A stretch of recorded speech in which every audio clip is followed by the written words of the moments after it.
नमस्कार, सलाम दोस्तों।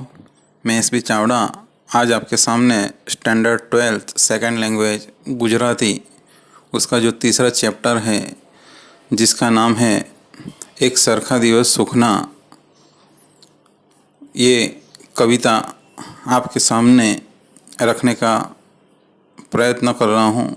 दोस्तों, आप मेरा ये वीडियो ध्यान से देखना और समझने का प्रयत्न करना।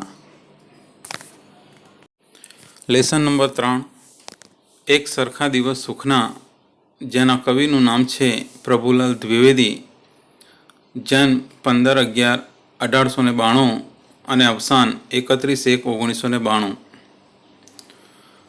दोस्तों, अब हम उनका परिचय प्राप्त करने का प्रयत्न करेंगे। गुजराती नाट्यकार श्री प्रभुलाल दयाराम द्विवेदीનો જન્મ વીરપુર એટલે કે સૌરાષ્ટ્રમાં થયો હતો। 4 ચોપડી વતન જેતપુરમાં ભણ્યા, પછી કરાચી ગયા, ત્યાં નોકરી કરી। ફાજલ સમયમાં ગુજરાતી, હિન્દી તેમજ અંગ્રેજી પુસ્તકો વાંચ્યા। ઈસવીસન 1916માં દેવી દમયંતી નાટકમાં એક દ્રશ્ય લખ્યું, ત્યાંથી રંગભૂમિ ક્ષેત્રે તેમણે શ્રી ગણેશ કર્યા। ઈસવીસન 1924માં તેમણે માલતી માધવ નાટક દ્વારા સમર્થ નાટ્યકાર તરીકેની પ્રતિભા પોંખાઈ। ઈસવીસન 1929માં પ્રથમવાર નાટકમાં ખલનાયકને નાયક બનાવ્યો। ઈસવીસન 1938માં વડીલોના વાંકે નાટક 500થી વધુ વાર ભજવ્યું। તેણે ગુજરાતી રંગભૂમિ ઉપર વિક્રમ સર્જ્યો। એ વખતે ઉર્દુ તખ્તાની અસર રંગભૂમિ ઉપર હતી। પ્રભુલાલ પુરાણ, ઇતિહાસ તેમજ સમાજની સાંપ્રત કથા અને વ્યથાને નાટકમાં સાંકળીને નાટ્ય રચના તેમજ વસ્તુ પસંદગીમાં નવા પ્રયોગો કર્યા। રંગભૂમિને ઉર્દુ અસરમાંથી મુક્ત કરી વિદ્યા વારીચી ભારવી यानी कि विद्या वारिधि भारवी, सामेपार તેમજ જગતગુરુ શંકરાચાર્ય તેમના સાહિત્યિક દ્રષ્ટિએ મૂલ્યવાન એવા મુદ્રિત નાટકો છે। આમ વ્યવસાયી રંગભૂમિના આ પ્રતિભા સંપન્ન નાટ્યકાર સમકાલીન તેમજ અનુગામી નાટ્યકારોના ગુરુ બની રહ્યા। ઈસવીસન 1961માં ભારત સરકારે તેમને શ્રેષ્ઠ નાટ્યકારનો એવોર્ડ આપ્યો હતો। પ્રભુલાલ દ્વિવેદીએ આ કાવ્યમાં માનવ જીવનનું ચિંતન રજૂ કરતા કહ્યું છે કે માનવીએ ક્યારેય પણ ગર્વ ન કરવો, કારણ કે ભૂપતિમાંથી ભિખારી બનતા વાર નથી લાગતી। માનવ જીવનનો ત્યાગ કરીને ઈશ્વરના દરબારમાં જાય છે, ત્યાં ધન સંપત્તિ કે સ્વજનો કોઈ સાથે આવતું નથી, ખાલી હાથે જ જવું પડે છે। સાચું કાર્ય કરવામાં સંકોચ ન અનુભવો, ખરાબ કાર્યોથી જ ડરવું। કવિએ ખીલે કરમાય, સર્જાય લોપાય, ચડે પડે જેવા ઉદાહરણો આપીને ઊંચી નીચી ફર્યા કરતી જીવન ઘટમાળને સરળ શબ્દોમાં સમજાવી છે। સમજદાર માણસો દુઃખમાં દુભાતા કે સુખમાં ફૂલાતા નથી। મુશ્કેલીમાં આવી પડેલ માનવીને પરેશાન કરવો એ દુષ્કૃત્ય દુર્જનોનું છે। આ કાવ્યમાં કવિ અહંકાર, હું પદ છોડી ઈશ્વરની સર્વોપરિતાનો સ્વીકાર કરી સ્થિત પ્રજ્ઞ રહી अन्यને ઉપયોગી થવાનો બોધ આપે છે। बच्चों, इस कविता के अंदर कवि प्रभुलाल द्विवेदी बताते हैं कि इंसान के जीवन में हर एक दिन एक समान नहीं होता। कोई अगर आज राजा है तो उसे गरीब बनते हुए देर नहीं लगती। कहते हैं कि हमें कभी भी हमारी पोजीशन पे घमंड नहीं करना चाहिए, क्योंकि किसी के जीवन में एक समान दिन हमेशा के लिए रहते नहीं हैं। अगर कोई आज दुखी है तो कल उसे सुख भी मिल सकता है, और कभी आज जिसके जीवन में दुख है तो उसे सुख भी प्राप्त हो सकता है। जिसके पास सुख है वो दुखी भी हो सकता है। जिसके पास आज बिल्कुल यानी कुछ भी नहीं है, लेकिन कल वो ऊंचे आसमान पर बैठ सकता है। और जिसके पास आज अगर बहुत सारी ढेर सारी संपत्ति हो और वो अपने संपत्ति पर गर्व करता है तो हो सकता है उसका ये गर्व अभिमान टूट जाता है, वो उसकी सारी संपत्ति नष्ट हो जाती है।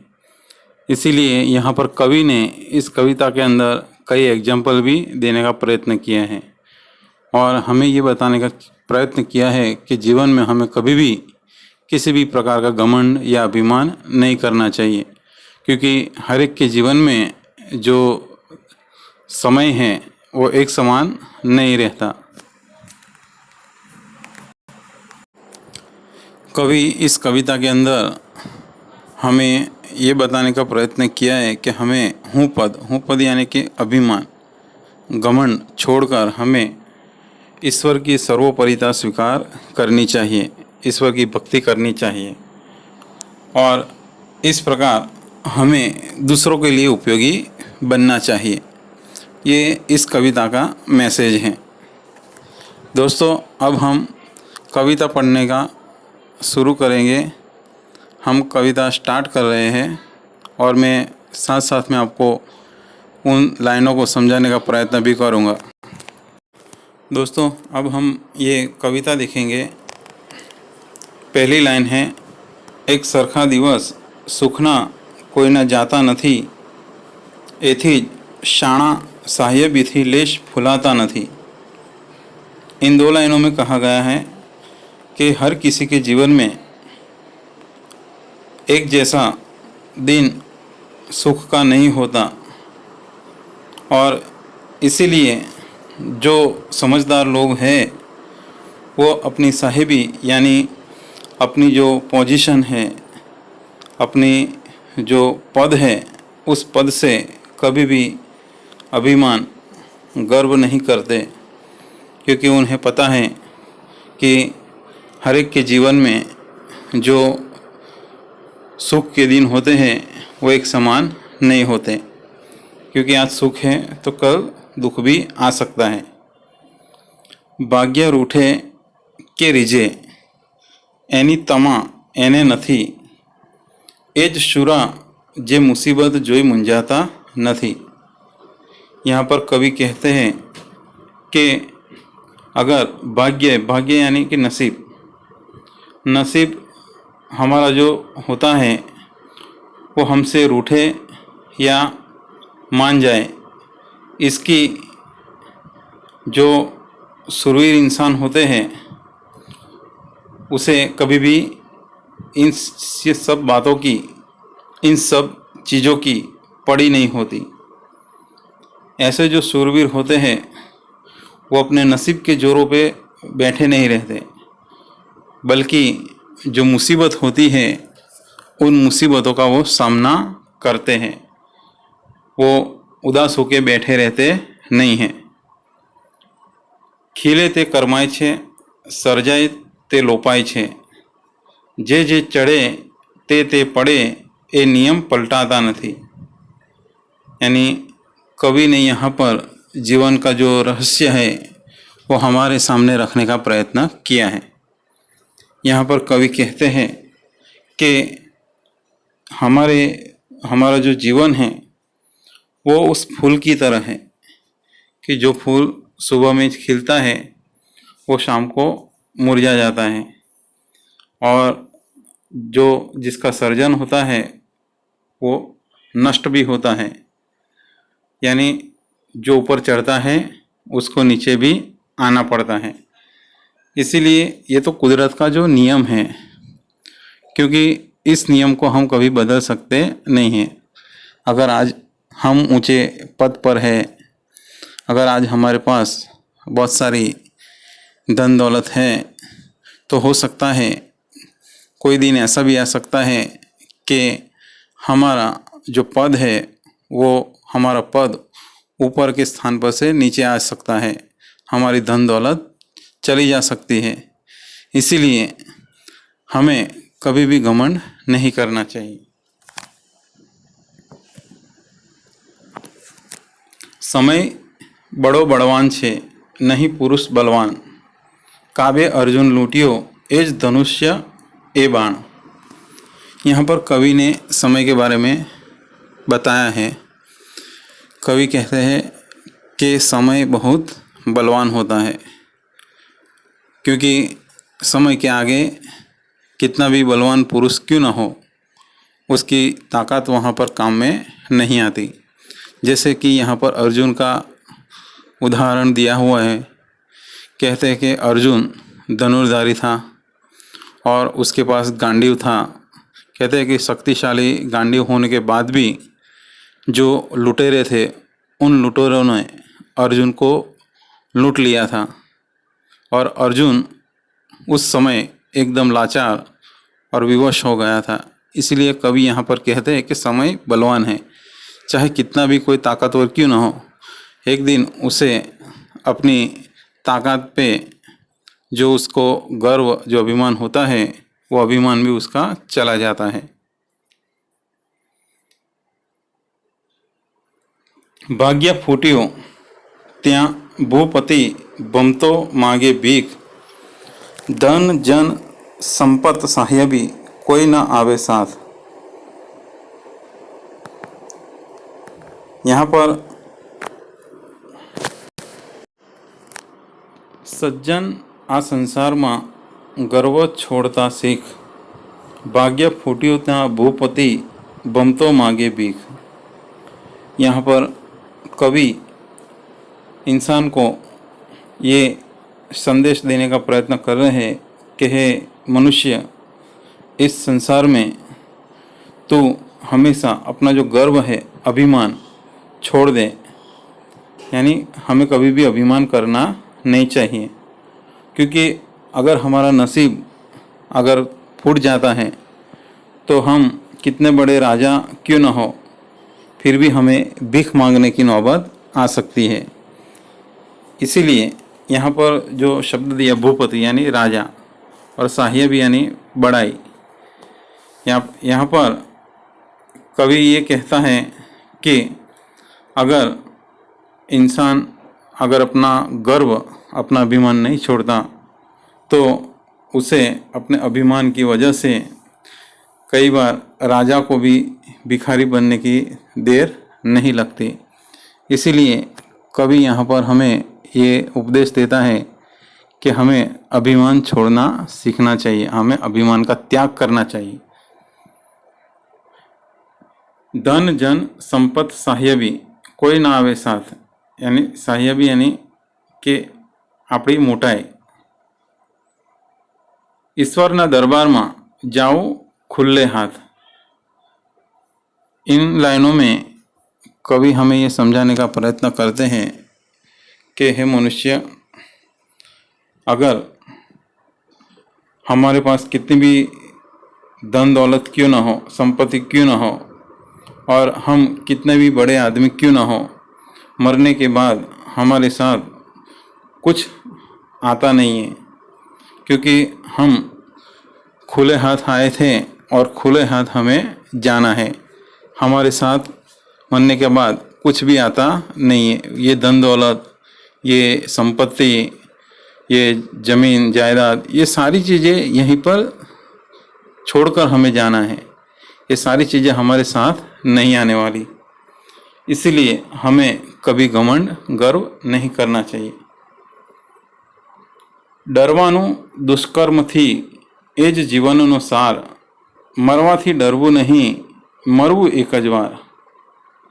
यहाँ इन लाइनों में कवि कहते हैं कि अगर हमें डरना है तो सिर्फ बुरे कर्मों से डरना चाहिए। यही जीवन का सार है, उपदेश है। और कभी भी मरने से कभी घबराना नहीं चाहिए, क्योंकि हमारे जीवन में मौत एक ही बार आती है, बार बार नहीं आती है। इसीलिए कभी मौत से डरना नहीं चाहिए, चाहे कैसी भी परिस्थिति क्यों ना हो, हमें डट कर सामना करना चाहिए। हूँ पदथी हळवा थशो, हूँ पद करो न कोई, धार्यु आपणुं धूळ छे हरि करे सो होय। यहाँ इस लाइन में कवि कहते हैं कि हूँ पद का अर्थ होता है कि अभिमान, कि हम अपने जीवन में कभी भी अभिमान रखना नहीं चाहिए और कभी किसी भी चीज़ पर किसी भी प्रकार का अभिमान नहीं करना चाहिए। कोई भी पद जो पद है उस पद का हमें अभिमान नहीं रखना चाहिए, क्योंकि वो पद हो सकता है कल हमारे पास न हो। हम अपनी ज़िंदगी में जो इच्छा रखते हैं, जो हम सोचते हैं, वो कभी भी वो काम होता नहीं है। इसीलिए हमारा जो सोचा हुआ है वो धूल के समान है, क्योंकि ये सारी चीज़ें तो ऊपर वाले के हाथ में है, ईश्वर के हाथ में है। वो जो करता है वही होता है, खुदा के हाथ में है, ये जो गॉड के हाथ में है कि वो जो सोचता है उसे जो करना है वही होता है। हमारे नसीब में जो लिखा है वही होने वाला है। इसीलिए हमें कभी भी किसी भी प्रकार का गर्व अभिमान नहीं करना चाहिए। પડતા પર પાટું કદી દાજ્યા ઉપર डाम, दईस ना कोईने कदी ए दुर्जनનું काम। यहाँ पर लास्ट दो लाइनों में कवि कहते हैं कि कभी भी किसी के जीवन के अंदर अगर किसी के ऊपर कोई मुसीबत आ जाए तो हमें उस समय उसकी मुसीबतों पे खुश नहीं होना चाहिए। एक तो वो अगर दुखी है तो उसके दुख को कम करने के बजाय हमें उसके दुख को बढ़ाना नहीं चाहिए। कभी जले पे नमक नहीं लगाना चाहिए। हो सकता है कि वो जो इंसान है दुखी हो और दुखी हो जाए। इसीलिए कवि कहते हैं कि ये जो काम है ऐसे काम तो सिर्फ दुर्जन लोग ही करते हैं। अच्छे इंसान कभी भी किसी की मुसीबतों का फ़ायदा नहीं उठाते, किसी की मुसीबत पे हंसते नहीं है, बल्कि उनकी मदद करते हैं। इसीलिए हमें ऐसे दुर्जनों जैसे काम नहीं करने चाहिए। तो इस प्रकार कवि ने यहाँ पर बहुत अच्छी तरह से ये मैसेज दिया है कि समय जो है वो बलवान है, क्योंकि जो समय आज हमारा है वो कल वो समय नहीं होता। बच्चों, अब हम ये जो इसका जो स्वाध्याय है वो हम देखने का प्रयत्न करेंगे, जिसमें सबसे जो पहले है वो एक एक वाक्य वाले जो प्रश्न हैं, वन सेंटेंस के क्वेश्चन आंसर हम देखेंगे। पहला जो प्रश्न है कि साहेबी थी कोण फूलाતું નથી, तो उसका आंसर है कि जे माणस समझदार होय छे ए माणस क्यारे पण साहेबीथी फूलाતું નથી। कविनी दृष्टिए शूरा कोण छे, तो कविनी दृष्टिए जे माणस मुसीबतोथी डरतो नहीं अने ए मुसीबतोनो हिम्मतथी सामनो करे छे ए ज माणस शूरवीर छे। समय अने पुरुष बंनेमां कोण बळवान छे, तो समय अने पुरुष बंनेमां समय बळवान छे। मृत्यु पछी साथे शुं नथी आवतुं, तो मृत्यु पछी साथे धन दौलत अने जमीन जायदाद आपणी साथे आवती नथी। मनुष्य कोनाथी डरवानुं छे, तो मनुष्य खराब कर्मोथी डरवानुं छे। अर्जुनना दृष्टांत द्वारा कवि शो संदेश आपे छे, तो अर्जुनना दृष्टांत द्वारा कवि आपणने संदेश आपवा मांगे छे कि समय खूब बळवान होय छे, कि समय ए एटलो बळवान होय छे कि आपणे क्यारे पण आपणा जे ताकात आपणी जे शक्ति होय छे एनी पर घमंड करवो जोईए नहीं। कारण के कोई दिवस एवो पण आवी शके छे कि ए समय आपणी आ धन दौलत आपणी आ ताकात शक्ति कामे नहीं आवती। जेम के अर्जुन एनी पासे धनुष्य पण होय छे, गांडीवधारी धनुष्य अने तीर अने दिव्यास्त्र पण होय छे, छतां पण एने एक सामान्य जे लूटेरा होय छे ए डाकुओ तेने लूटी जाय छे, एने हरावे छे। तो एटला माटे कही शकाय कि समय खूब बळवान होय छे कि आजे જે સમય હોય એ સમય કાલે આપણી પાસે ન પણ હોય। नियतिनो 100 क्रम है, तो उसका आंसर है कि नियति એટલે કે કુદરતનો એક ક્રમ છે કે જે ખીલે છે કરમાય છે અને જે ચડે છે તે પડે છે। એટલે કે જે ફૂલ સવારે ખીલે એ સાંજે મુરઝાઈ જાય છે અને જેવી રીતના જેની ચડતી હોય છે એની પડતી પણ થાય છે। એટલે કે સમય આ કુદરતનો નિયમ છે, એટલે દરેકના જીવનમાં એક સમાન સમય રહેતો નથી। જીવનનો સાર શેમાં રહેલો છે અથવા સમાયેલો છે?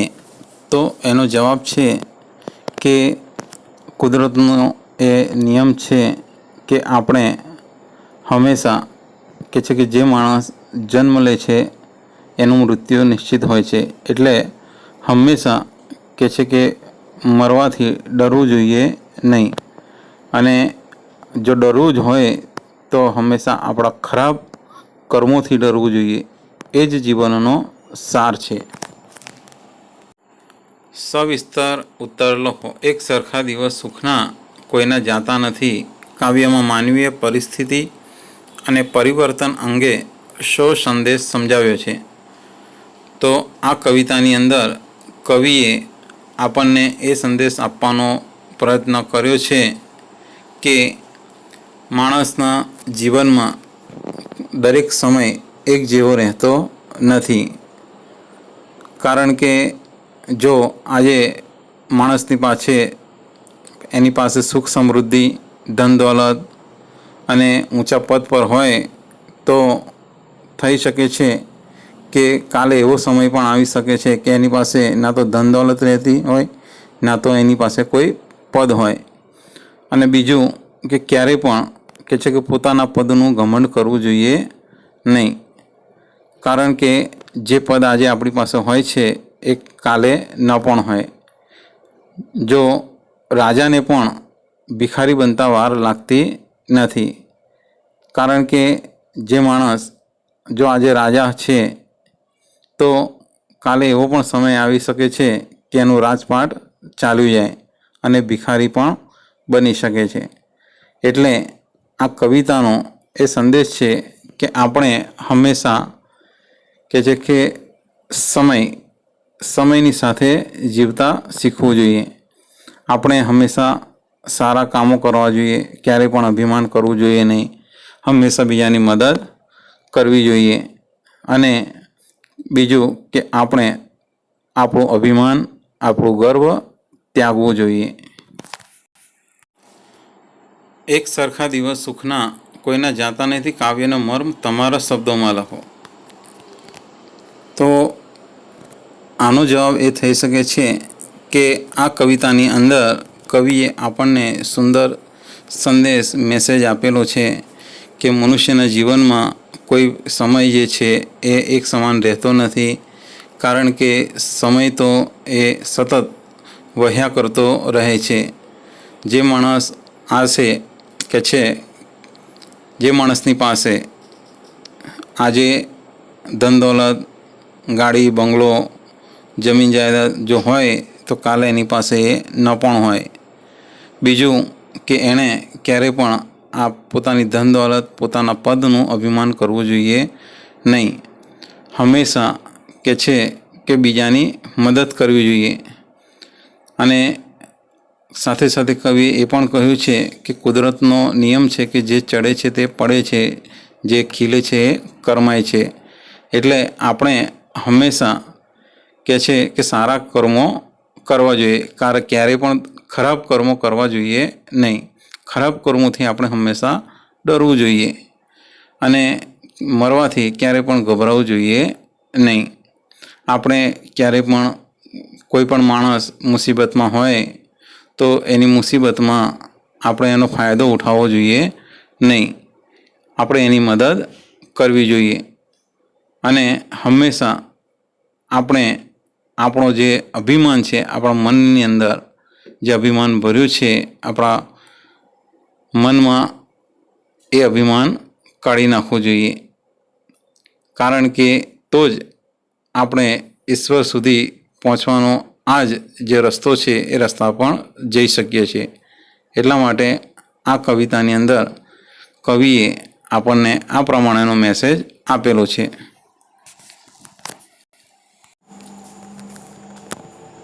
आज का हम ये वीडियो यहाँ तक रखते हैं. तब तक के लिए थैंक्स, धन्यवाद, आभार.